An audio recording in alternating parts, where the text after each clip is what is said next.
Welcome to the Purple Political Breakdown. Do you want a great website like this? This is my podcast website where I direct the audience to come to watch the content, listen to the content, read the blogs, and much, much more. If you want to have your own customizable podcast website, then join my affiliate link in my description to sign up for something called PodPage, and they can help you customize an easy podcast website for your personal podcast. Sign up to get a discount now. Again, use the link in my description to join PodPage now. Welcome back, ladies and gentlemen. We are back at it again, episode number 53. If you're wondering why episode number 52 dropped before episode number 51, it's because I had to get that debate panel analysis out as soon as possible. So it's fresh in everybody's mind, so you guys can hear, some great opinions from a neutral party and on the debate panel. We'll talk about it a little bit more because we got a fellow conservative here. So he's going to give his opinions regarding everything, and it should be a good conversation. With that said, we're to talk about the debate panel a little bit. We're to talk about the conversation main topic of the day in terms of different election systems you may find interesting.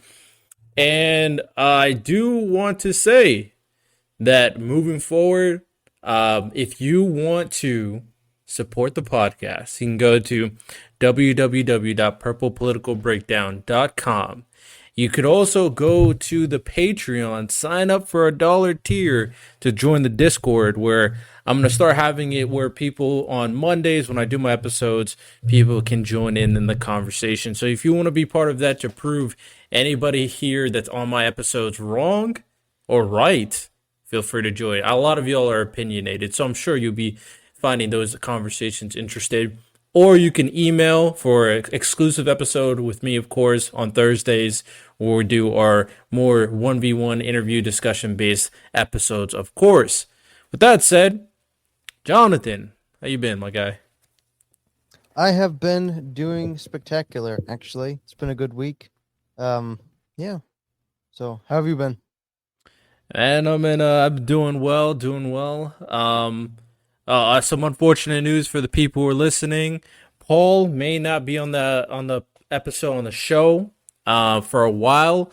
Don't even know if he's coming back necessarily unless he's free. He got a new job. He's a busy man, so the hours just don't work. But I'm sure Paul will return to that show one of these days in the future. So if any of y'all are Paul fans, in due time. So that's some somber news, but of course we move on the podcast. We still have a lot of great things planned. You can check us out on Roku.tv, of course, and some other interesting things in the future we got set up. So, some news, of course. I guess to start off, I don't got comments or reviews. I will say if you comment or leave a review, I may shout it out for next episode. But some what you need to know, things that are going on, things that I wrote down. We got Senator Robert Menendez and his wife indicted for corruption. The investigation going on. Robert says, hey, y'all not going to find anything, so we'll see what happens. We got the United... Yeah, because you can... Oh, no, you got to finish it out. Yeah, because you can always just go ahead and cash out gold bars at the bank. That's one of the options. At least at my ATM, you can select $5, $10, $20, or just gold bars. Oh, facts, man. It's just savings. Those are just his savings. Yeah. Just leaves in his home. Just savings. Just savings. Yeah, so, hey, man, we'll see. United Auto Workers expand strike at GM and Stellantis. I forget what GM meant, but the auto strike continues. U.S. officials say intelligence from Five Eye Nations helped link India to the killing of Hardeep Singh Najir on Canadian soil. And this is big because there might be a fallout between India and Canada. The Writers Guild of America strike, I believe, ended, right? Mm-hmm. It ended? Yep. Okay. Yep. I haven't read the details in regards to I what they don't know got. if the writers. I'm pretty sure the writers did. I don't know if the actors did. Oh, okay. Okay. So So, we'll because see there's what two goes on with strikes that. going on. True. So True. the writers' act is done. So finally, after however many months, finally we can once again watch Stephen Colbert and Jimmy Kimmel, because I've really been missing their content a whole lot. Oh A whole yeah, lot. that's what people were waiting for, of course. Oh yeah. With that said, Trump was found guilty of fraud in one of the civil suits. He got a lot of charges on him. So one of them he found guilty. Mm-hmm. So it was Hunter Biden sues Rudy Giuliani for allegedly tampering with Giuliani for allegedly tampering with and sharing his private digital data from retrieved hard drive. And lastly, Dwayne Kef D. David arrested and charged with murder with the use of a deadly weapon against Tupac. And the man was found. So a lot of stuff. Tupac was murdered? Oh yeah, you didn't know that? I didn't know that. Oh, I don't know okay. that I've ever listened to a Tupac song. Hey man, you gotta get with the culture. You know, just blast them. Yeah. Just blast Yeah. it. Go crazy. You know what I'm saying? Yeah. But a lot of things going on, of course. I guess the first thing we want to touch, the most interesting news, I'm sure for some people, is the most recent GOP debate panel. Are you enjoying today's podcast episode? I really hope you do. And I really hope you enjoy the fact that I have an amazing guest talking with me and having this great discussion. If you, as an individual, personally have your own podcast and maybe you want to have great guests on your podcast as well, I got a deal for you. In my description, there is a link to something called Podmatch. Make sure to join that link through my affiliate link so you can sign up to get matched up with other podcast hosts and podcast guests so you make sure you are never missing an episode without a productive guest to have an amazing conversation with. Podmatch is similar to any other kind of matching site for the most part, and it's super easy to use. Just $6 a month and you can have a guest for each and every podcast episode that is tailored to your specific topic. So again, join the link in my description and join Podmatch now. Now, ladies and gentlemen, you already heard my full analysis and thoughts on the entire panel, and funny enough, my top two candidates seems like the somewhat consensus in terms of how they performed. At the very least, Ben Shapiro agreed with me when it came to Ron DeSantis and Nikki Haley performing the best. But with that said, let's go through some of the candidates from our fellow conservative Jonathan. Let's hear his thoughts on each one of them. Obviously, the winner of that debate, 100%, was Doug Burgum. The man was just dropping truth bombs left and right. In all seriousness, I actually didn't think he did bad. I thought they all did really great, except for Chris Christie. In like the first 10 minutes, they were all doing pretty good. Even Tim Scott was like being real vocal. He was spouting off. After a while, he just seemed desperate. Let's go one by one because there's a lot of things you just said that I actually agree with. But let's start off with Doug Burgum because I think me and you both agree he's not going to be there for the next debate panel. So probably not. Unfortunately. Mr. Eyebrows, you will be missed. You will be missed. Yeah, he did. I thought he did pretty good. He had a couple of questions laid up to him, and he just knocked them out of the park. So yeah, he did pretty good on a couple of them. And other ones, it's just like, I don't care what you have to say about that. But overall, I think he did much better than last time.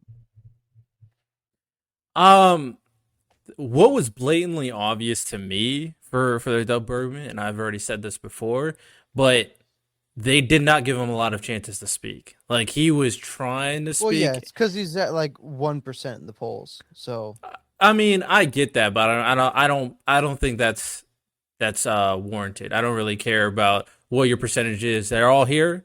They all should have a right to speak for a decent level of time. There was like time where Bergam was not even speaking, especially at the very least when they were doing the energy questions regarding energy and U.S. energy and being a main exporter. That's like his thing. That's like everything he knows about. And they didn't even ask him a single question regarding it. I'm like, Yeah. that's terrible because that's what he thrives on the most. He said, I think he said either South or North Dakota. I forget which one he's in charge of. I think it's South. North Dakota, I think. It's one of them. One of them. Anyway, he keeps on saying that state is the number one in terms of energy exports, and oil, of course. So the fact that he doesn't get to say anything is kind of crazy to me. I don't lie.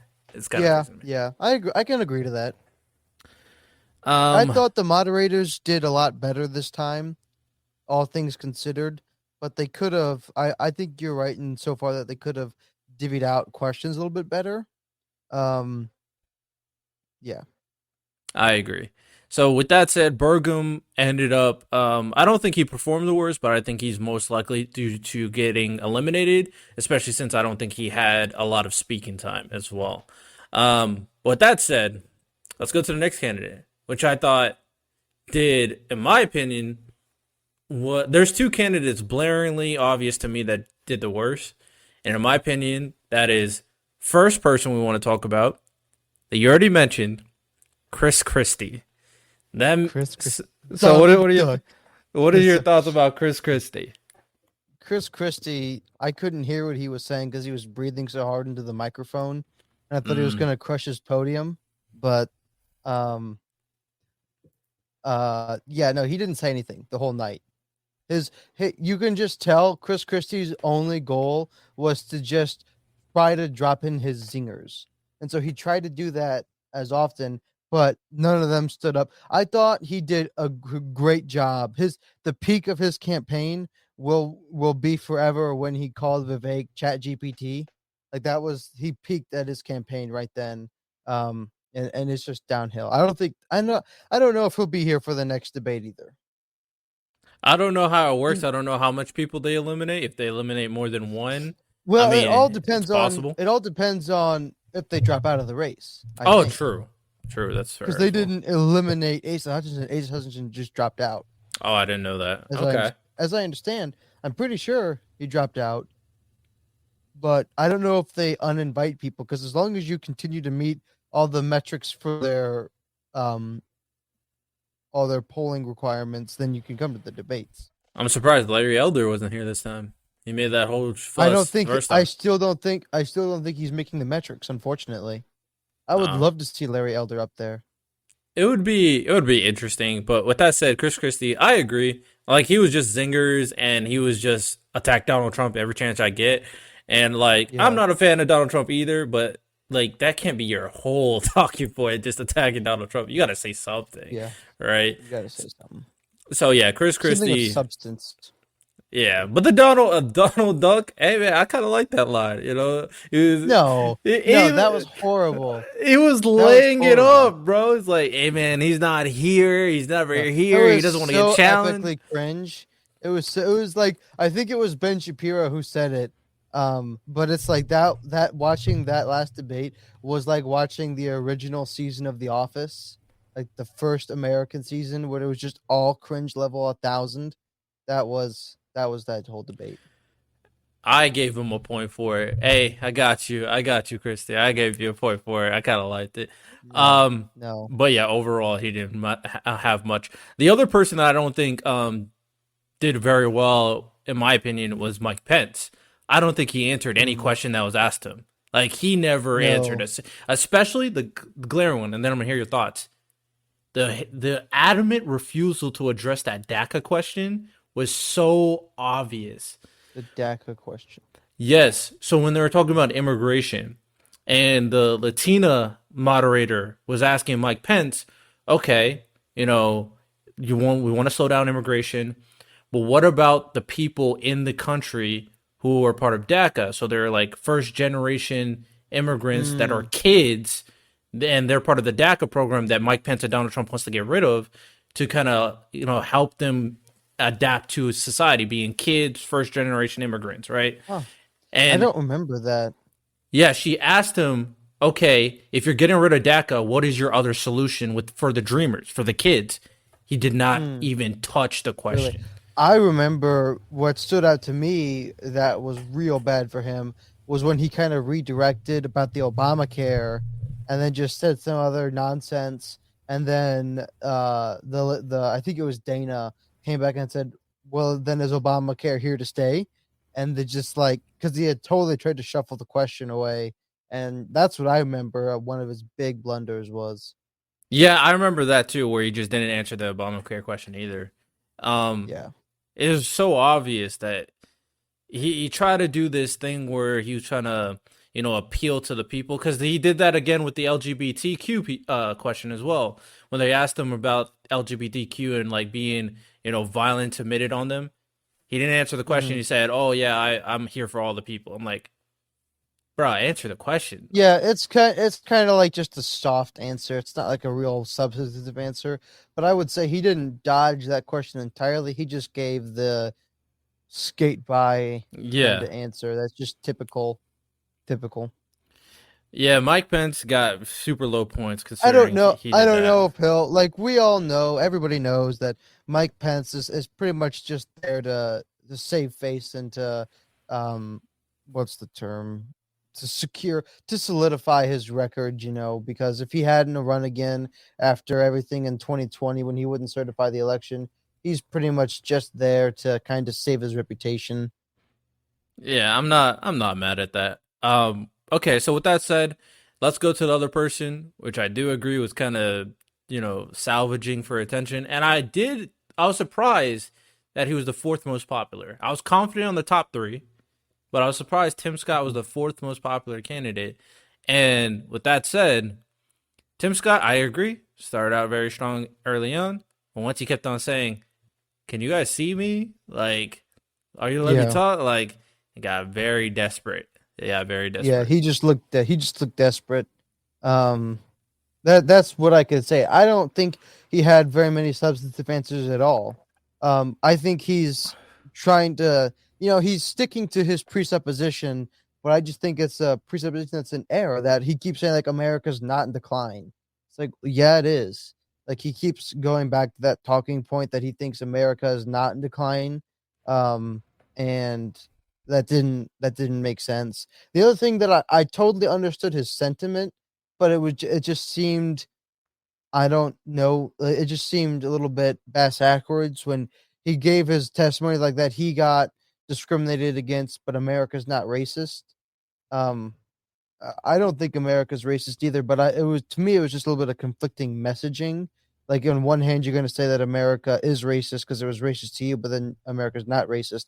Like he should have I think you should have made a loop or somehow made like a bridge to between those two statements. But unfortunately, you don't really have much time to do that in this kind of debate thing because they had what 1 minute to answer the questions and 30 seconds to respond if they have to. But And a lot of candidates on the panel, besides, in my opinion, DeSantis and Nikki, and sometimes Vivek, is like they bluster a little too much and they don't get to the point. So yeah, that's a well, big they all problem with go them. over. They all go over. But But sometimes, like you can cut out, like for Tim Scott, he can cut out all that, all the rhetoric regarding America being great and all that. Like we know all this, right? We know all that. He could just get straight to the point. yeah, and And I don't want people. Oh, go ahead. I will say this. I see what he was trying to do in terms of appealing to the black Republicans, which is smart, Hmm. very smart strategy, Hmm. of course. Yes, yes. Um, but the glaring thing, with the positive, is I think his answer regarding um, the Ukraine Russia stuff regarding foreign policy and the budget, which was smart when he addressed Vivek in that situation. But the big glaring thing, which Tim Scott definitely did not do well, is which surprised me they did this is when they put him up against Nikki Haley. Once that happened, I feel like he got completely destroyed. First, he was a little generous with Nikki. He was like talking about their relationship a little bit. And then Nikki got the mic. It was like, we knew each other for a long time. You've been at it for like, what I think she said, 10 years, and you didn't do any of that. and then he tried to Mhm. bounce back, and he failed. He failed Yeah. completely. So that was Yeah, glaring for me. yeah, that I remember that. I loved my favorite part was just when Vivek and Nikki were just going at it, and you could tell that Nikki just dislikes, like on a personal level, Vivek. I just loved that. That was hilarious to me. Yeah, it was funny because they all started out like pretty cordial at the beginning. Like even in the last debate, they were cordial, but then they immediately stopped liking Vivek because he just kept calling him out and just making Yeah, he baseless started accusa- it. baseless baseless Yeah. accusations, but funny and entertaining to watch. And this time it was interesting to see he toned it way back, but everybody was still bringing up the last debate when it came to Vivek. So I thought that was an interesting dynamic. But yeah, back to Tim Scott. Yeah, Tim Scott had no recourse. He's just, I think one of the issues, especially going back to my previous comment about, I'm not sure that, well, I'll leave that for another time maybe. But yeah, I don't think he started out okay, but after a while, um, is just he was just there, and he was just like the little Shih Tzu that's dipping at your heels to try to get some attention. Yeah, I got bad for him. But I guess it's time to move on to the next person, and that is Vivek. I'll be honest, I was surprised when he said tone it down. I was like, okay. He said I'm Mhm. trying to unify the populace versus the other Yeah. version. I forget what he said, and he's trying to be a little bit more peaceful. And I'm like, I agree with the sentiment, but at the same time, you can't be doing all that when last debate you were coming at everybody. And that now See, that's everybody something was I disagree with, but well, the problem with that is if he kind of recounted, say, last time I was like going too far, let's unify a little better, then I'll be with you. But all these other panelists already have like he's our enemy right now because yeah, what I he was mean they're calling all each us. other's enemies. Well, Vivek was definitely prime. Everybody was coming at Vivek for Yeah, sure. sure. Yeah, Um, uh, but he put because he's a himself in bit. that situation. Oh, sure. Yeah, absolutely. No, no, for sure. He did like kind of like a, I don't know if I'd call it like a, well, yeah, pretty much like a 180 turn when it came to some things. But I have no problem if you're changing up your political strategy. He's obviously paying attention to the polls, seeing. I don't necessarily think that the last debate hurt him. I think he's just trying to mellow out a little bit. Um, I can't say why, but what I can say is he's a very shrewd politician. Um, I think I heard something that I kind of agree with. Um, Vivek is almost too smart.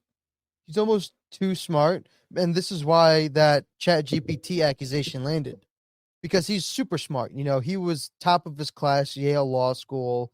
He was all like has all the academic awards, and he shows every single bit of it.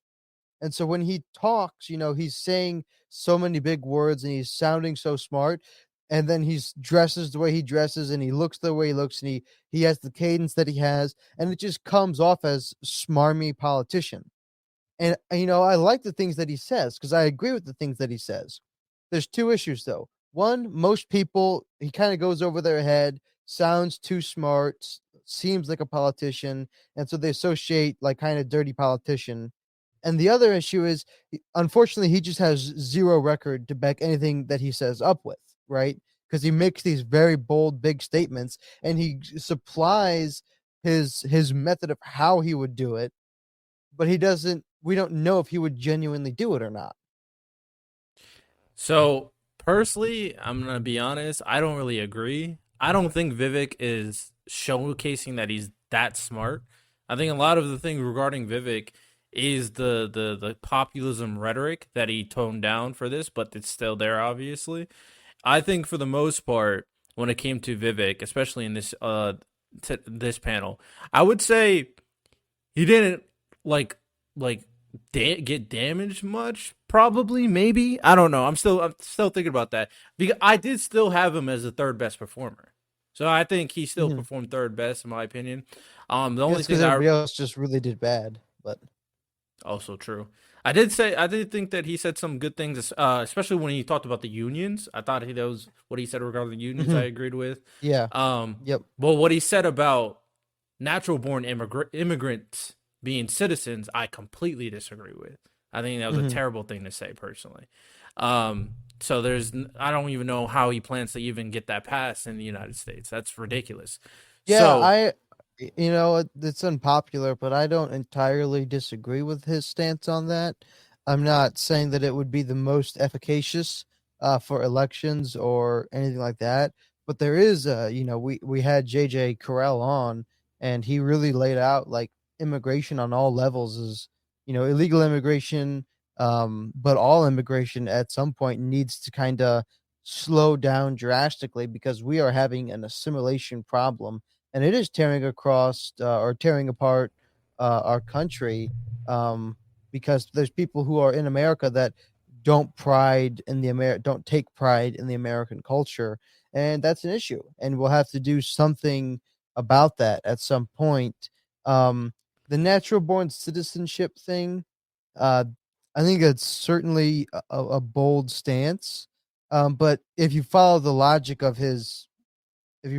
his make a logical conclusion from his arguments, it does make sense, because he said that he wants to keep families together. So instead of giving the children national born citizenship, you send them back with the families, and that seems like, based on his stances, that it's a logically coherent argument. It is. Whether or not you um, like the argument is another thing. yeah, I don't think it's a logically coherent argument. The aspect, okay, Why wouldn't that be logical though? because if it's an illegal immigrant and he's in the process of giving his immigration status and the kid is born, what is the expectation for that kid to also get their immigration status? Yeah, well, the thing is he wants to kick them all out. He wants to deport them. And Right? He oh, I doesn't want any completely, immigration. yeah, I Yeah. completely disagree with that sentiment as well. I do think immigration, and this is what I said when I was reviewing this. I was like, I completely think we need to have stronger borders. I completely agree. Think that Mhm. we need a stronger system in terms of preventing people from coming in the country illegally. However, after really thinking about it, now I came to the stance. It's certain people, especially who've been living here for a certain amount of time. I think it's kind of ridiculous to just kick them out the country. I don't think that is a smart solution.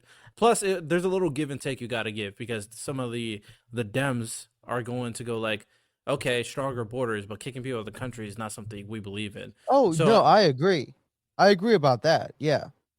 So in the situation where if I hold that stance, then one, I don't think he could just kick the families out. But two, even if some of them are staying to get their citizenship, the kids that are born here in America should already be Hmm. citizens. So Hmm. that's my biggest thing Hmm. regarding that. Because even But I don't know how many situations the situation you're brought in, if we give the aspect, okay, you're born, but we're kicking your family out. At that, like, it's not in those like situations. Yeah, it's a little bit more gray because they're getting sent out the country anyways. What's the point of giving them citizenship? yeah. But So that's not the situation I'm looking at. And the example he brought yes. up was the example of a diplomat, which I thought was a horrible example because most immigrants are not diplomats in the first place. So comparing Yeah. a Sure. diplomat's kids to an immigrant's kids is completely disingenuous. Yeah. No, that you can make a case for that, absolutely. But I mean, you have to look at a couple things. I think, as long as I think I'm understanding it correctly, in that he specifically said he would get rid of natural birth citizenship for illegal immigrants. Right? Right. If you come into the country illegally, then why should we give you any of the benefits of an immigrant who comes in legally? Why should we treat you any better than a criminal? That I think that's his argument, especially if he's going to enforce much stricter deportation policies. However, this is, I think, an example of people of a very, fair argument that you can levy against Vivek.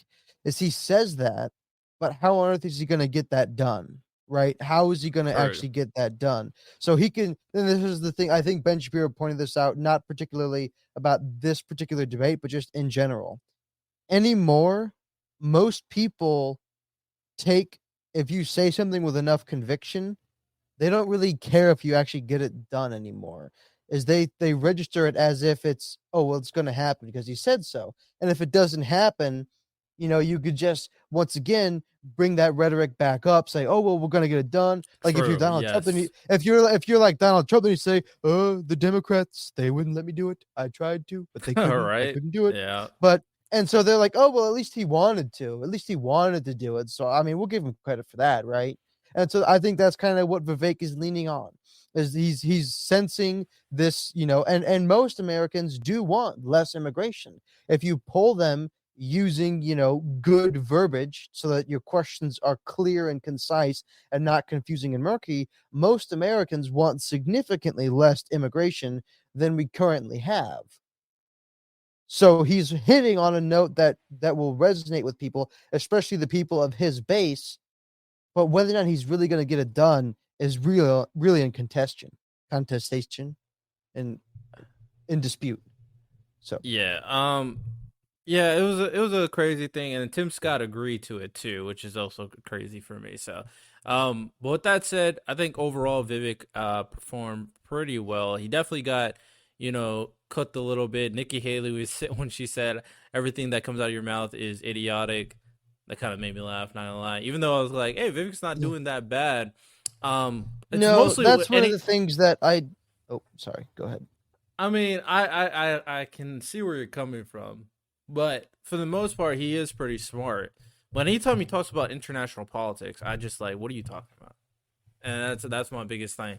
I think because his whole idea that Russia, if we leave Russia alone, if we don't leave Russia alone, they're gonna go to China, is like I don't know what he's talking about. I don't even understand. Well, I can understand why people would be upset with his policies about that. But here's the thing, though. I am no expert in geopolitical politics. I don't think Nikki Haley is an expert in geopolitical politics. I don't think any of those people know what they're talking about in geopolitical Wait, how do you politics. know Nikki Haley's not an expert?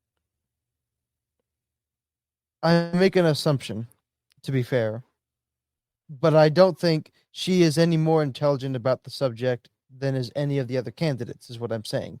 Because all the presidents, none of them are experts on geopolitical politics. They all have advisors, and the advisors advise them on how to make those kind of decisions, and they usually weigh the decision of the advisors. And this is something I give Vivek a lot of credit for, because he is very explicitly clear, and he has been since the beginning of his campaign, that this is going to be, if he's president, this is going to be a team effort, and he's going to pick the best advisors that he deems to be the best advisors in any given field. And that's how he's going to make his decisions. So the fact that any one of them, maybe Nikki Haley is an expert on geopolitical politics. I doubt it. I'll be clear. I don't think that's true. I could be wrong, though. I could be wrong. But so the fact that they just accuse him for that, the only reason they can do that is because they're leaning on their base, and then like someone like Nikki Haley, she knows what her base of Republicans wants to hear, and so she leans on that to levy attacks, knowing that her side will back her up.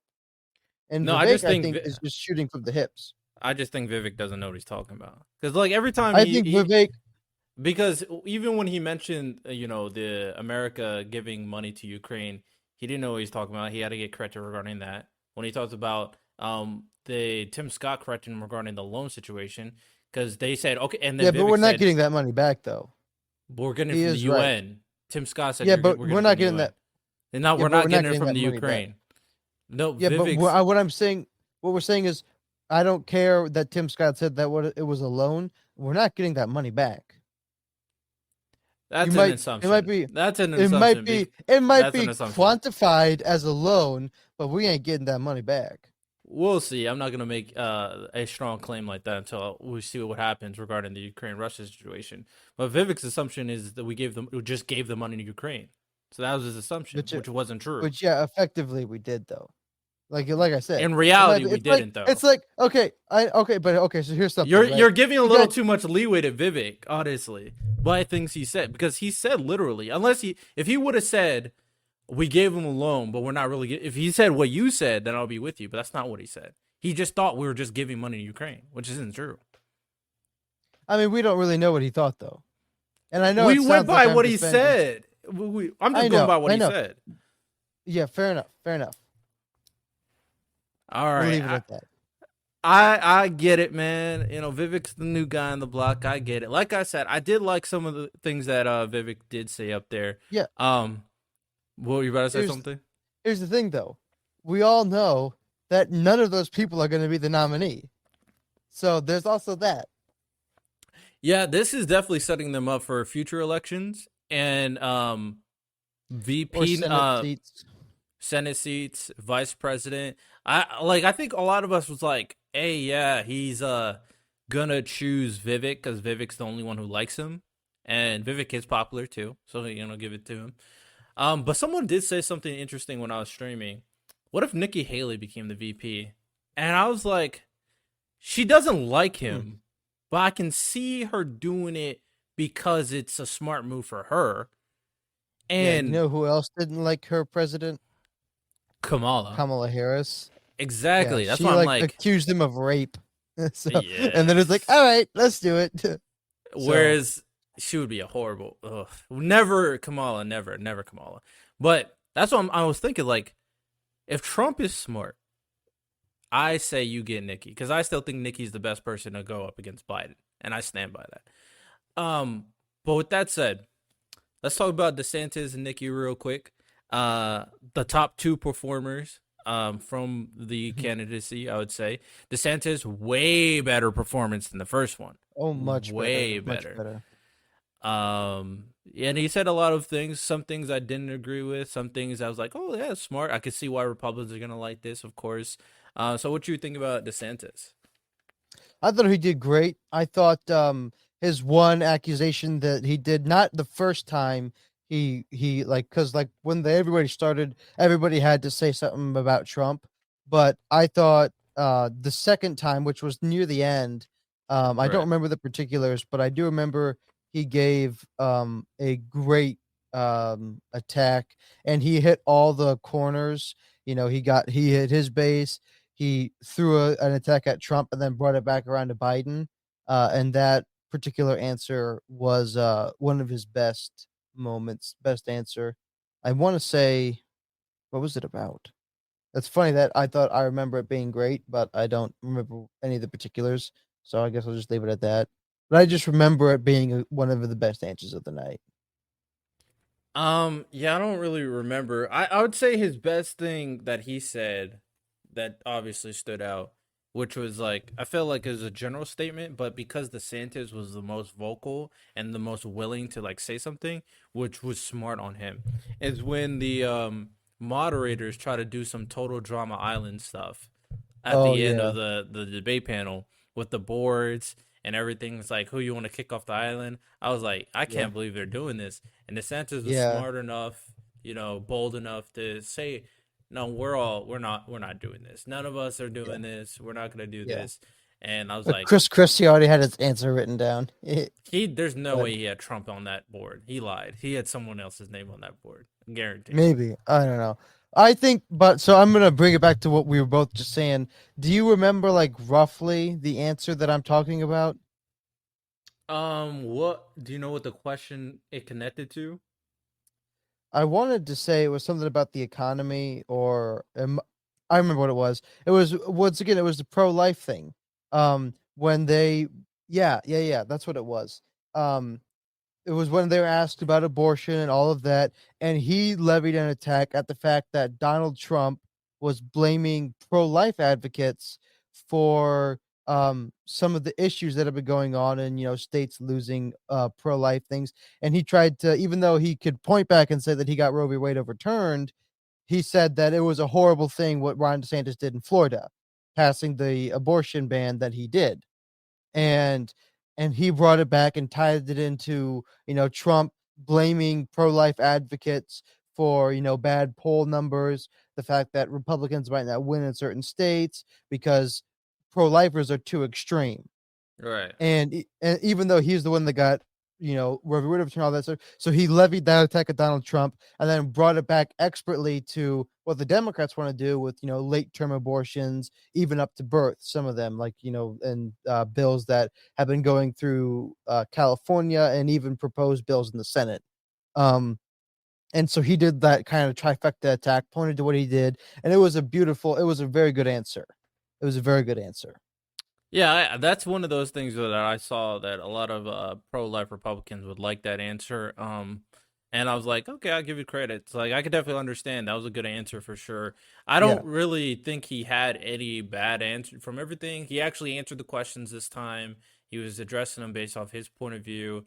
The only thing that I could levy criticism was when Nikki Haley came at him when they were talking about energy, and they were talking about the America being a stronger energy exporter, of course.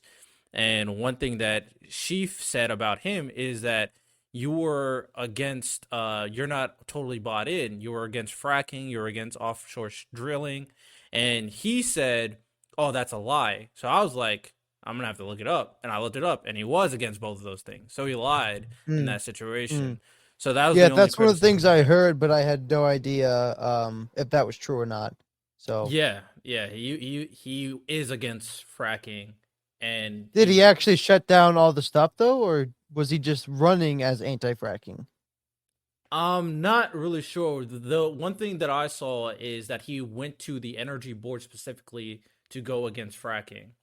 So, I mean, it could have been something that's related to potentially a state election, or it could be his personal, Yeah, and opinions. yeah, I no, don't know. sure, and this is also one of the things. It's like politicians change their minds as the wind blows. So I Well, think you that's gotta one of the things admit that, it, though. yeah, You don't have no, to for lie. sure. I think you should have said, you know what, at one point I was like, this is my issue with a lot of them is, they might have changed their minds or just done what's politically expedient, but then you just be upfront about it, man. Just say that, you know what, you're right, Nikki. At one point I was anti-fracking, but now I'm not. Maybe he still is anti-fracking, in which case he shouldn't have said that. That's a lie. Um, I thought it was good, although a little bit vain when Nikki threw at him. You say a lot about day one, but look out for day two. I was like, that was pretty good. That was a good one. I Though I will do say think I is did fact check Nikki Haley as well when Tim Scott came at her with his rebuttal saying that she raised gas prices by 10 cents. I know, 10 cents. But she did say this, and she said she didn't do this. So I looked that up. It's like, let's see if it's true. I have to be fair to everybody. I have to figure out. So basically, and this was her answer, and after I looked it up, this was what she did. So she was against raising gas prices, and in order for her to decrease the state law tax or the state tax, she increased the gas price by 10 cents. So by lowering the state tax, she gave some give and take and increased it by 10 cents, which is what she said she did in this situation. So I'm like, well, she was telling the truth. You know what I'm saying? So, with that said, like I said, Ron DeSantis, I think he did very well. He had some things that obviously, as a moderate perspective, I don't agree with, but I understand these are good points objectively for the Republican base.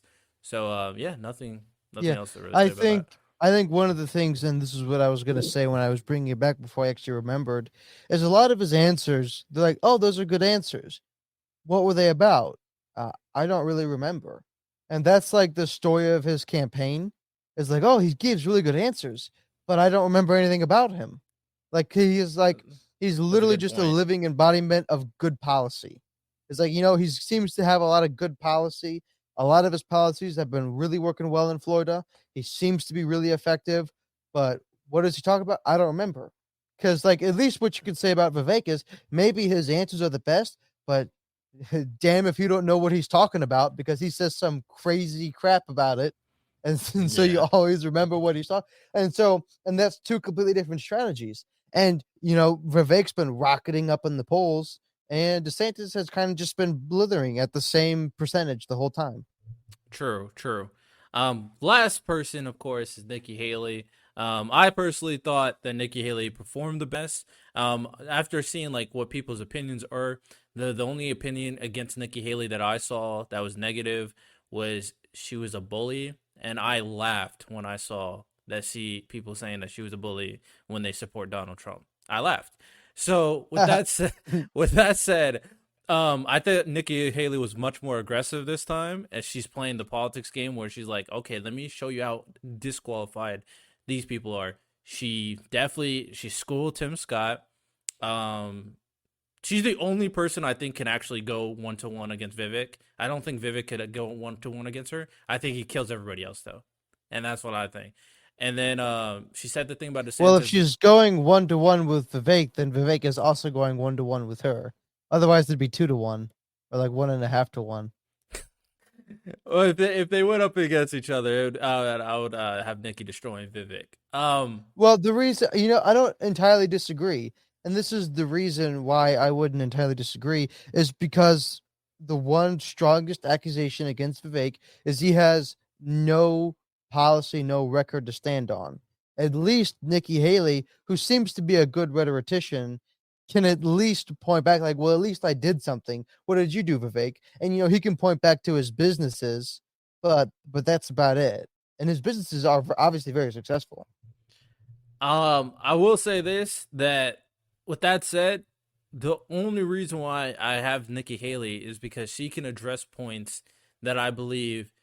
And to be fair, I have like a more moderate perspective. I kind of think very differently than anybody on the left and right. I think her points is, fighting for solutions. Like, her points is not just to push a narrative. She's like, this is things that I'll actually do. This is how it'll work. This is what's going to go on. So that's why I give Nikki Haley credit. And that's why I think Vivek, if he went up against anybody else, he would win. Even against DeSantis, he would win because he can make them go with his flow. Like, easily, based off his rhetoric. He can make them go with his flow. Which against Nikki Haley, every time him and Nikki Haley start talking to each other, I think he blusters every single time. So that's where I'm coming from. But with that said, the biggest thing that I think Nikki Haley did, obviously coming at a lot of people, really trying to show how disqualified they are. Vivek, she went against Trump with the China stuff in terms of his relationship with China. The only thing I disagreed with Nikki, and I disagreed with all Republicans, is I don't think making a federal policy regarding school choice is good for public education at all. I think if we make a federal policy where school choice is okay for everybody, I think that would ruin public education, and I think it would get very suspect for the poor communities to choose proper schools. So that is my opinion. The reading stuff, like I'm good on that. She said stuff regarding we should put some of those money back into like vocational training for these kids as well. Some things, making parents more available, like a lot of us can agree with that, of course. And she said a few other things. We don't need to go over that right now, but yeah, what was your opinion about Nikki Haley? I thought she did fantastic in the first half. And the second half, I thought she fell into the same vice that Tim Scott did, and just being a little bit desperate and pestery and aggressive, which isn't necessarily a bad thing. But I think compared to how she presented herself the last way, her and Vivek kind of traded places, right? Like, because in the last one, she presented herself as the adult in the room, and this half, she was going after everybody. And so, she levied the attack on Vivek about, well, where were you last debate, trying to be all buddy? And he could have done the same thing back to her. Like, well, last time you were acting as the adult, but now you're acting as the antagonist, which is, like I said, it's like, fine. If you're changing your if you're changing your strategy, that's totally fine. And, I think you're right. She did own a couple of people. I thought some of her attacks were frivolous. I thought some of them landed well. And overall, I thought she did better, but I'm not sure if she helped herself a whole lot, just because a lot of people just thought the same kind of thing that I did. Is, last time you're presenting yourself as the adult, this time you're presenting yourself as the antagonist, and I don't like you as the antagonist. I like you as the adult. Yeah, I personally think, I'm gonna be completely honest, I don't see it that way. And she was professional at first, but she didn't present herself. She wasn't trying to be friends with everybody. She was just being professional. And this time around, she definitely starting to play in the politics game a little bit more by proving herself as a more qualified candidate. And the only time she went after Tim Scott is when they put a question up against Tim Scott. They was like, Mhm, okay, mhm. comparing me and Tim Scott. Tim Scott, I wanted you there, but you didn't do anything. She was just telling the truth. The only reason why she went against DeSantis is because he lied about his, vouching for, energy and being a big advocate for it. So she just told the truth in regard to that situation. Donald Trump, everybody attacked Donald Trump. So everybody Yeah, went at him. So that's fair game for everybody. And Vivek kind of similarly, where everybody was attacking Vivek as well. It seems like she actually doesn't like Vivek too. So I'll give you that. She just correct. doesn't like Vivek. Um, so that's something. I guess the only time where she was going a little, she was touching upon it a little too much is when they started bringing up the social media stuff, which I thought, and China stuff. The China social media stuff is like making it putting Vivek in a very weird place right now, in my opinion. Yeah, I thought that you brought that up. I thought she was completely not listening to what Vivek said because she was trying to get him like she tried to call him like a China lover and all these things, and which I just think Well, a is lot of erroneous. them think he's a China lover because he did business with China. Yeah, yeah, okay, great, whatever.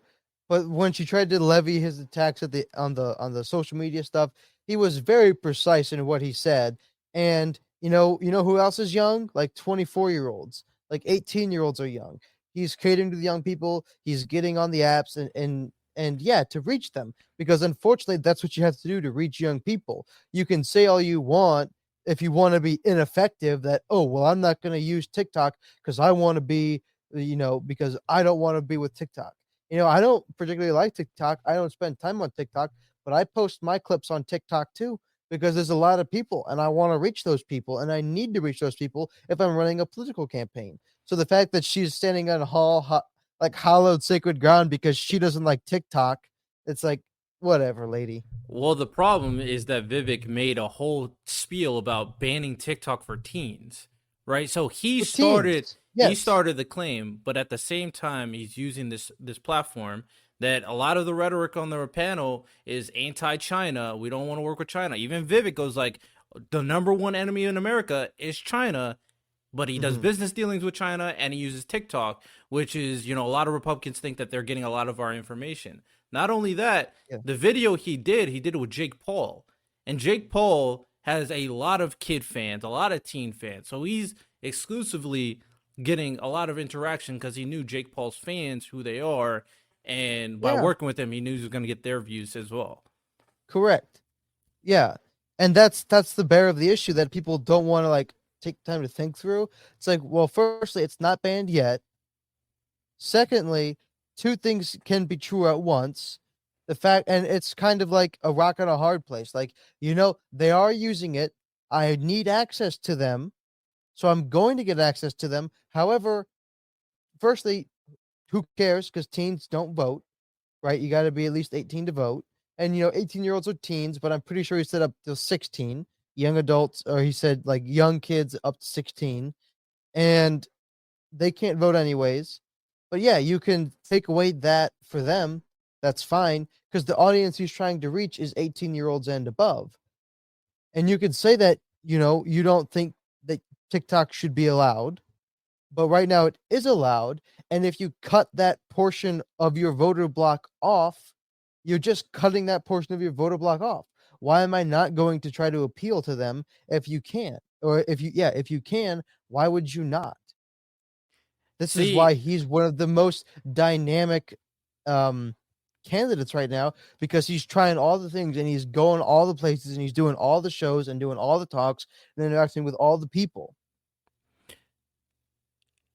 at the end of the day, it just sounds like Vivek and what he's saying is very hollow when he does things like this, especially when you're supposed to stand on this moral high ground and adhere to your character and to your traits that we believe that you are abiding by. Because he makes it sound like he's a very good guy. He follows God. He believes in what he's saying. But at the same time, you're doing things that's completely, in theory, against what you're talking about. So I mean, I get the concept of doing what is necessary, and I don't know Vivek's intention, so I can't even give him the benefit of the grace because he could have an intention to the fact that in future elections, those 16-year-olds that are going to see him on TikTok are going to vote for him when they're 18.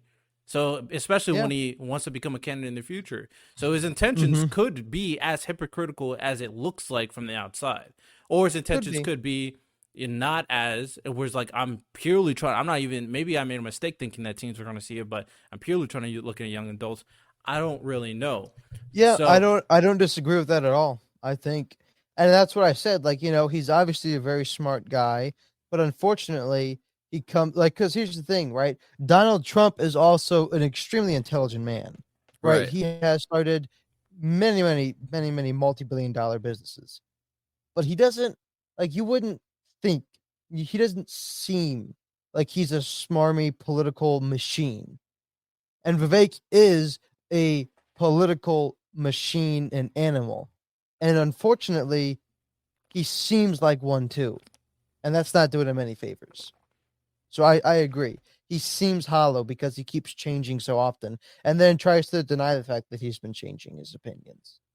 Yeah, we'll see. Like I said, he did perform better. The next panel should be the most interesting so Yep. far, because obviously we're gonna have DeSantis, Vivek, and Nikki there, all three of them, and it should give them the prime amount of opportunity to really flush out their opinions, see who's ready for the big stage versus not. I mean, we all know Donald Trump, unless something happens, is going to be the prime candidate. But at the very least, this can 100% set all of them up as to either be the vice president, to get Has to get a seat. Nikki Nikki never talked about being vice president, but it would just be interesting. that's what I was going to ask. I don't disagree that would make that would be a good thing because she is running as the moderate, right? She is running as the moderate Republican because both DeSantis and Vivek are running on the Trump lane. Um, and Nikki is effectively running as the most viable moderate candidate. So if Trump were to pick her, that would make a great widespread appeal. I know DeSantis has already said that he will not accept an offer to be VP. I I'm don't not know that. surprised. Yeah, me neither. I don't know that Vivek has either. Um, But like, I wouldn't be surprised Obviously, with Vivek, and obviously. obviously, yeah, no, obviously, I think he's running either for that or the Senate seat that's going to be there's a that's coming up in Ohio soon. Um, Oh, is he a yeah, I Ohio think resident? yeah, he lives in Columbus. I had no idea. But all right, let's move on. It's my bad. We took too much time talking about this conversation topic, and we only got a half an hour left, and we got to talk about the main topic, which I feel like we should be able to cover in half an hour, because it's very much related to the conversation in terms of elections and voting, types of voting. So there's a lot of types of voting out there, and obviously the current system we're using, a lot of people think is very inefficient. Jonathan, did you vote recently at all? Mhm. Okay, Yeah, can you describe we had an election. We had an election just back in August. can you describe for the people the quickly the process you had to do in terms of the voting? So like, how did the Yep. voting work? I'm specifically talking about Okay. the ballot Yeah. and how you choosing how that works. How would you Yeah, explain it to people? so right now what happens is you walk in, depending on where you go, there's a line. There wasn't a line typically. You show them your ID and they put you in their computer system and they find your spot. They give you a card and then you go over to this machine and it looks like a giant iPad and it's got walls and you stick your card in there and I'll be honest, like when I voted the first time to that it seemed sketchy because like I put it in and it said error and I pulled it out and I put it back in, it said error and then I did it a third time and then it like went through and it's like, is there still an error, like what's going on? But anyways, you have your list in front of you and then push you select your candidates, you select whatever issue, if you're voting on a referendum or not or whatever, and it goes through, and then it prints it off, and you can see it printing right next to you in this little box. So it prints off like on receipt paper, and then you press cast ballot, and then it drops it down and into this big box. And to Yeah, so that's how the process goes, and then you take your card and you hand it back to the guy, and presumably they wipe the card and reuse it. And just to be clear, you just choose one candidate, right? When you're voting. Well, correct, right? So it depends on what kind of election you're there for, right? Right, So in that's last August, in August there were no candidates. It was on a referendum for a bill, okay. and then sometime, and so so in the 2022 election, the midterms, you have the names. So it's if because we're voting for Senator JD Vance, or I forget who the other guy, and so it gives their name and then R and then other candidate D, and you go through. And so in Ohio, typically we'll set it up so that you vote if there's a candidate, then they'll also do any legislation that you're voting on at the same Right. time. So you go through, and so we voted for judges, and then in November we voted for judges, and there was a couple of legislations that you voted on as well. Okay. So the reason why But I they had him take it to different pages. the reason why I had him describe the process is because the current system, which I believe is called plurality voting, is for the most part, you're choosing your candidate, moving on after that. And a lot of people have issues regarding that because it doesn't really give you a true outlook of your opinions on the candidates as a whole. It doesn't give a full picture on the best candidate that is be chosen. And the biggest criticism people are having is a lot of times people are voting out of the concept of voting for the lesser evil. Whereas like, I don't like anybody, I'm gonna vote for the person I hate the least, right? So a lot of these are just not the most genuine ways to truly make a vote for your personal preferences of the candidates that exist. And after seeing some like options of that certain organizations are trying to push in different states, and depending on how popular it can be, it can eventually become a federal thing. We'll see.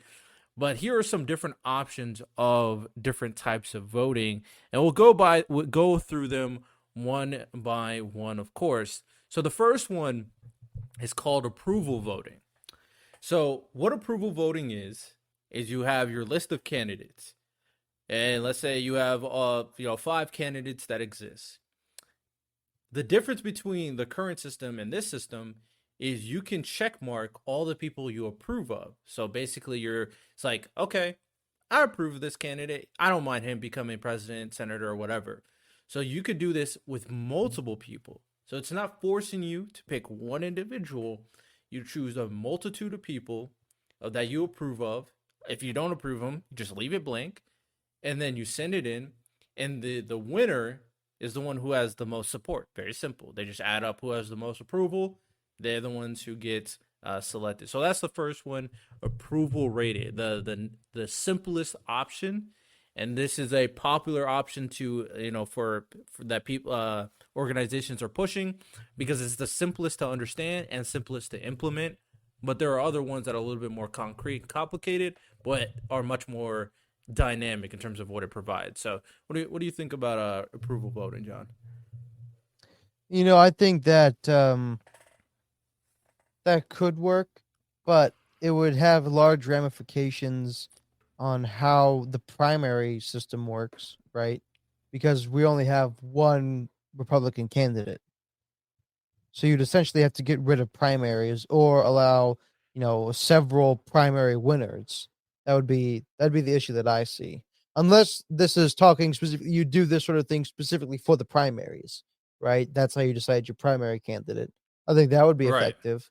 But Sure. in a general election, right, it's just 1v1. Correct. So So yeah, it's definitely more important for figuring out your primary, but you could technically have it pretty valuable for general as well yeah, because I especially it gives the third party value, which is very mhm, important. It gives third parties yes. value, and even someone's like, "Hey man, I like all three." Regardless, you're gonna have a number of someone who has the most If approval. somebody, okay, I'm gonna say this. It's take a push. If somebody likes all three of them, then they have no political vision, and they obviously aren't paying attention to politics, and they're going by a haircut. Is what they're doing. Hey, So yeah, because man. if you're like Joe Biden, Donald Trump, Robert F. Kennedy Jr., they're all the same. I can go for any one of them. That dude is high 90% of the time and isn't paying attention to anything. I mean, you might be right. Oh, shout. Also, we should have said Robert F. Kennedy is running as a third party. New news, if you did not know. I wasn't I was gonna bring something up, but I wasn't sure if you wanted to wait until it was official, because right now that is just speculation because he Oh, hasn't is it? officially given the announcement. Yeah, so it's like we have it on good authority that that's what he's planning on doing, but we really are just kind of assuming because I think he's giving a speech next week somewhere at one of his big rallies, and that's when he's going to make this announcement. Everybody is speculating, I think with some level of accuracy, that he is going to announce he's running as an independent. But honestly, I think that he probably is. But I could see him maybe. I have it just. Wouldn't it be wild if he ran as a Republican? Like, wouldn't that be wild? Because It would, that but would because he would be higher. He would be polling higher than any of the other Republican candidates, other than Donald Trump. He would immediately go into the number two spot and he could because take he's some of polling. the Democrat votes too. He would poll a huge number of Democrats and a huge number of moderates. If his goal is to legitimately beat Biden, he could really potentially do it. Because if you think about it this way, if he goes as independent, he probably splits the Democrat vote, maybe not in half, but a huge chunk. But he doesn't take a whole lot away from the Republicans. He takes Agreed. some. I think he'd take some, but not a whole lot, tilting the election to the Republicans. But if For his goal sure. was to genuinely win, if he ran independent or if he ran as Republican, he would take all of the independent votes, some of the Democratic vote, not maybe not all, because some might just have an aversion to voting Republican for any reason, but he would take a vast number of the independents, a good chunk of the Democrats, and a good chunk of the Republicans. Because there's Agreed. some people that will just vote Democrat no matter what. And there's some people that will vote Republican no matter what. But there's a good chunk of each section that would vote Republican if they were voting for Robert F. Kennedy. No, I agree. It would be very interesting. But with that said, that's why approval voting would make that a lot more interesting because you can Yeah. pick both Kennedy and Biden in the same ballot. With that said, we'll move on to the next one. It's called score voting. So, score voting basically gives each candidate a score from 0 to 5. And the scores are added or averaged, but added up, make it simple. And the candidate with the highest total is elected. So basically, how you can see it is once you get a ballot, you have Biden's name, you have RFK's name, you get to pick, okay, how much do I really like them? Biden, 4, RFK, 3. And that's how it works basically. You get to score the candidate based on how much you like them. And obviously, you can give someone a 0 if you just don't like them at all. But this is another type of voting system that can give you the ability to give a little more concrete look on how people view the candidates and how people who people think are doing better versus worse job. It's a lot more detailed because it's a score versus just a approval. So, You know, what do, I what do you think? I, I don't like that because we already have approval ratings. Biden's approval ratings are going low, low, low. Um, so effectively already have that. It's after they're elected, they have approval. I think people pretty much already know how anybody feels about a candidate before. So I don't know why we would want to incorporate that into the election system. And just looking at it, I think Paul would agree with me on this. Maybe he wouldn't. But, you know, politics is kind of a zero sum game. And if we allow that kind of thing to happen, both of the two big parties are giving up so much of power by giving that kind of option, because somebody's like, if they had the option of yes or no, Biden, Trump, they choose Trump, but Trump might lose if it's like, oh well, 3 or 2, and so they could give him a lower option that would cede so much authority and so much power away from the two big parties. And so if you're looking at it as the fact that I'm a Republican and I want Republicans to continue to win because they have a better political vision for the future, why would I allow that to happen? It's putting unnecessary risk and I think unnecessary complication into the electoral systems, which we already know are a little bit sketch. Um, I disagree with a lot of that, but we're gonna go through all of them and kind of discuss it a little bit more later. With that said, the next one is ranked choice voting.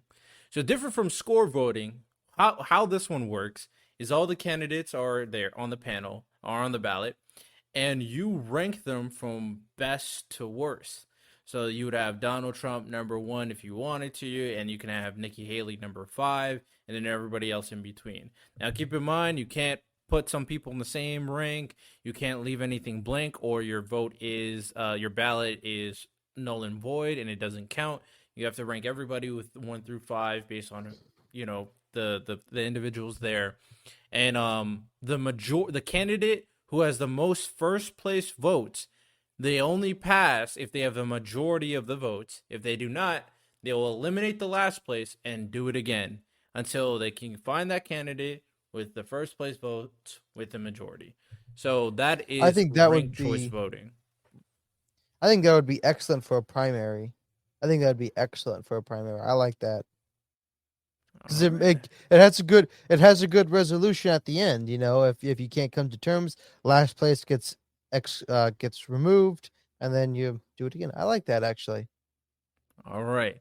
So those are some choices. Two more I have here, and these two are from like the voting experts are the two best solutions by far, is what they say. So first one is called star voting. So basically, this is a combination of score voting and ranked choice voting to an extent, but mostly score voting. So basically, very similarly, the goal is to figure out the two best finalists on the ballot that you're using. So you're scoring Mhm. them very similarly, 0 through 5, and the two best finalists followed after they're selected. There's an automatic runoff in which the finalist who's preferred most wins the ballot. So basically, once they figure out who the two finalists are, they can go through all the ballots that was chosen, figure out from those two ballots who scores best through everybody else's votes based on what they are saying. And after they do that, the winner is the one who's preferred the most overall. So it's a two-part process. First, figuring out the two finalists, and then second, who's the best out of these two based on the votes. So that is star voting. A lot more intricate, but a lot more thorough, some people say. Hmm. Yeah. Yeah. That's okay. All right, fair enough. Fair enough. It just seems it. I think the more intricate the voting system is, the worse it is. I think this is my opinion. This is my I'll say it because I can say it. This is my professional opinion. We should go back to like the third grade style of voting for movies in class, where you have your list of options. These are your options.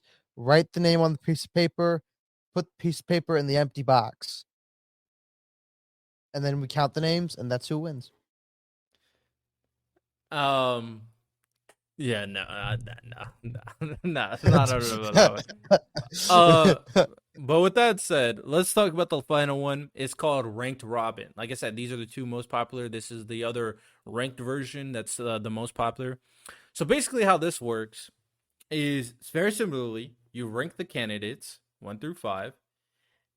Equal ranks are now allowed. So if you want to rank two people a 3, you can now do this, and your vote won't become null and void.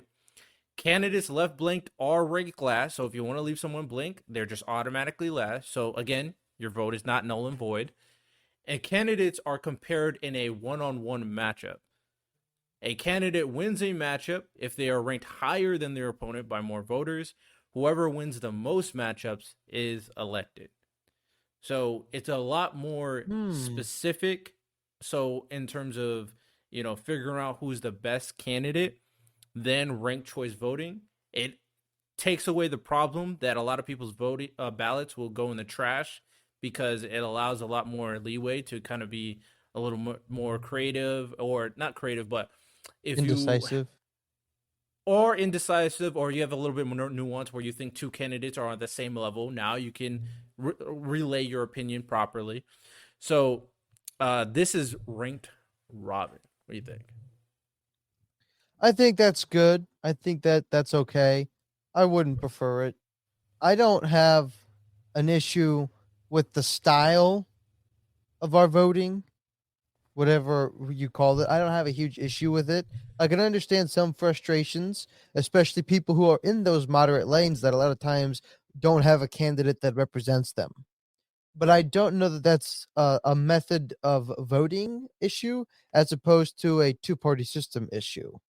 Um, but I think those are good. I think those are fine. I wouldn't like be upset if one of those replaced our current system. I don't think there's an issue with our methodology of voting as opposed to the particulars of how we are voting, the system of like the electronic system of voting that we have.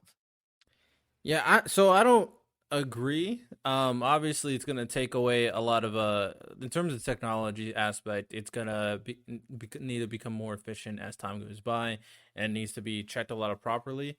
My thing is, I think the current system of voting, after kind of like really thinking about it, is extremely inefficient and doesn't truly capture what the people want. And that's my biggest thing in this situation. And that two-party system, I agree, but I think a lot of these solutions, mostly star and ranked robin, can provide that level of nuance to the point where even when we're choosing our primary for whatever party, you can be a lot more honest on your opinions. You can be Mhm. true to your own moral code. You don't have to go like, okay, I know he's not going to win. I need to pick the lesser of two evils. No, you can now just pick whoever you really want to win in addition to Yeah. the lesser two evils if you want to. No, I agree. All of those would be spectacular for primary. I was thinking more in the terms of a general, because like I don't know how you would rank order on the same level a Biden and a Trump. I think for a primary, any one of those would be better than what we currently do. I agree to that 100%. I was thinking more on the terms of a general election. How would that improve the process of a general election? I don't I see how think that would happen. I think it sure for sure can help with the general election too, because obviously we know the two main people are going to be the Republican primary and the Democrat primary. But at the end of the day, this is more so, and you did make a good point. Is like, why would the Republican Democrats care in the prime in the general? But at the end of the day, it will help the third parties as well, as people Yes, it will would be a get. benefit to the third party. It'll make them much more relevant, of course, and then make their impact stronger. But also, the aspect of the general that it's really helping is it's getting people's truest thoughts about the candidate themselves, right? So, for example, for the star voting, when you're choosing the score between Donald Trump and Joe Biden, for example, you can get the honest thoughts that people think Donald Trump is a 3, or and Joe Biden is a 1.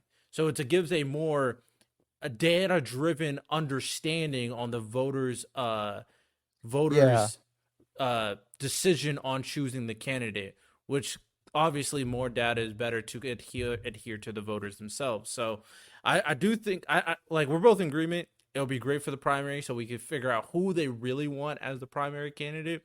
But it does have value for the general election as well. And potentially in the future, they could have two primaries for Democrat and Republican if this kind of bounces off. So we have more suitable candidates by this system. So at the very least, from my what I'm aware of, they have an email called elections at equal.vote, where there's an organization that's trying to get the star voting on more areas. They try to get ranked choice voting in a lot of areas. A lot of them said no to ranked choice voting. The reason why is it's super difficult logistically to count the votes because there's a tough algorithm between figuring out the first choice votes, figuring out the value of second choice votes, like because once you eliminate a candidate, you have to do it again. The problem with that, which you probably would agree, it becomes very centralized because they can't effectively check it throughout the local levels, so they have to centralize everything and count it all at the same time. So there's two elections that they brought up that went very wrong, where the wrong candidate was selected because of ranked choice voting. So the method of ranked choice voting became extremely inefficient, which is why they suggested ranked robin that can alleviate all those issues, and then star voting, which is a score-based system that a lot of people approve of. And approval voting is also something people are trying to get. That way, at least bare minimum, simplest one, easiest one to implement. But now people don't have to go like, okay, I only could choose one candidate. No, I'm going to choose all the candidates I think I approve of. So all of them have value for sure. But this was interesting for me because I think that the politics game is getting a little too much, where to the point where you have these situations where people are picking the lesser two evils. Like, we had to choose between Hillary Clinton and Donald Trump. Like, in this situation, it's like, I don't want to vote for any of them. Now, in these situations, I can vote for who I truly want throughout the process. Yeah, but there is still an issue of what if we still have a bunch of just crappy candidates, and we just have a whole bunch of crappy candidates. If we have 10 crappy candidates, then America is just screwed. At that point, we're just screwed. But what do you think now? Do you think we have all crappy candidates now? Don't you like DeSantis or Vivek? Don't you think I do like DeSantis? I do like DeSantis. I don't think that was hypothetical. I think we could definitely have better candidates. But some of them just aren't interested in. And more politics. Are going to be incentivized to run because now they'll have an actual opportunity for people to support them instead of us knowing exactly who's going to get voted. My issue would be I would want to know. I don't want to start a whole conversation because I think we're running out of time soon. But I would just be interested to know how, if we applied something like this at the general level, how it would incorporate with the Electoral College. Are these organizations opposed to the Electoral College? Are they wanting to get rid of them and implement these voting styles? I'm not really sure if they are opposed or not based off what I've seen, because I will say the general is obviously is very different, because we know, because of the electoral college system, it's not truly a representative vote when it comes to the people as a whole versus choosing your state candidate, of course. So it's a lot more tough. I would be curious to see their thoughts on that. But at the very least, I think so. After being into politics for this long, we all should recognize state elections are technically the most important. So once we fix that, 100%. we can do a lot. We can do a lot. Yep. So those are a few things that I wanted to point out. We do have some time, so I'm gonna touch upon this real quickly because I want people to know I figured out a solution, or not a solution. I figured out a logical way to differentiate a conversation we've had for a few times: incest versus gay marriage. I figured it out. I figured out a logical way to differentiate the two. It was a tough process, but I figured it out because I feel like we at some point it needed to be figured out. So we know the two most important prongs for like incest and gay versus like other relationships is the power dynamic. So pedophiles obviously know, animals obviously know, and another important prong is in relation to kids. Now, obviously, gay marriage, incest marriage are the exceptions to that. If you're gay, you're not gonna get a kid, and if you have incest, you're not. Well, we don't want you to have a kid. So it's like, okay, how do we differentiate these two? And I figured it out. The potential damage to society. Now, this is what I mean. So when it comes to gay relationships, people generally don't just become gay based off a situation. It's like you either are or you're not, right? Maybe someone might experiment, but that's just not a common thing. So there's no threat to society because people are gay or they're not. So there's no threat overall. So you can't really make someone gay. The potential damage to incest for me, from what I think, is regardless of like if it's normalized to kids that this relationship is okay, they're more likely to form a bond with a family member because they're around them so much. Regardless, it's a boy and a girl. And if we normalize the concept, the culture, that it's okay to fall in love with your sibling, your cousin, people you are around with constantly, you are around with consistently, and you probably connect with better than most people, no matter what girl you meet. Maybe there are some siblings that just no sibling, no marriage or anything can even compare to my relationship with my sibling. That could be extremely damaging if it's normalized because more people will be inclined to get in incest relationships because there's nothing like a gay situation where you're attracted to a male. That's just uncommon, but it's still male female. And if it's okay by culture standards, then it's possible more people will get okay with it as society as a large.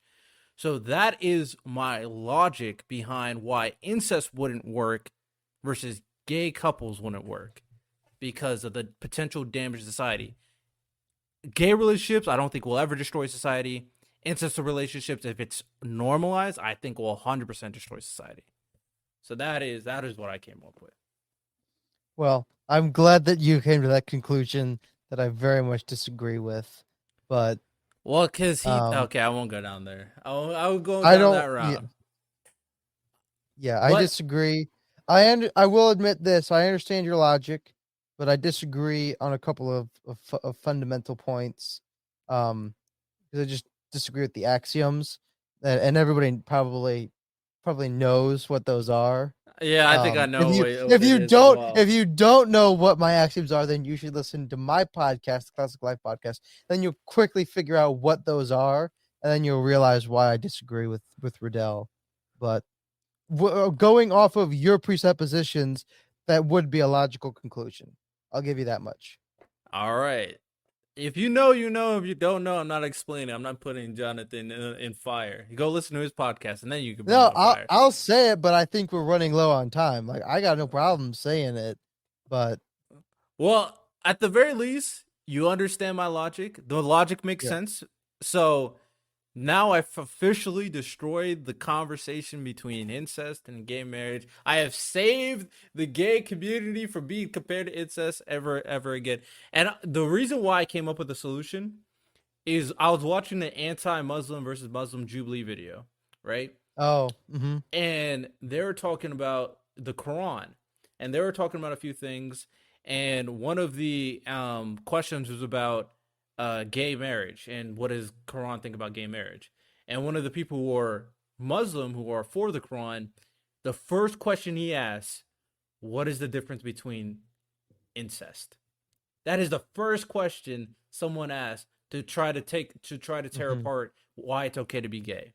So this is what he brought up. And I'm thinking to myself, like,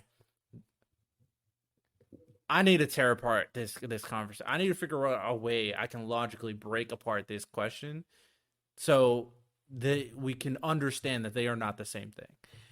Yeah, I think I brought up a similar point, but I just when the first time we had this discussion, but I just took it from a little bit of a different approach because I think I don't remember exactly what I did, but I did a similar point about the perpetuation. Like the reason that incest is inviable is because if it perpetuates and there's constant, continual children coming from this, eventually they will also become unviable, and you couldn't support a society through the prodigy of incestuous relationships. Therefore, incest is bad if you're not taking it from a biblical moralistic approach.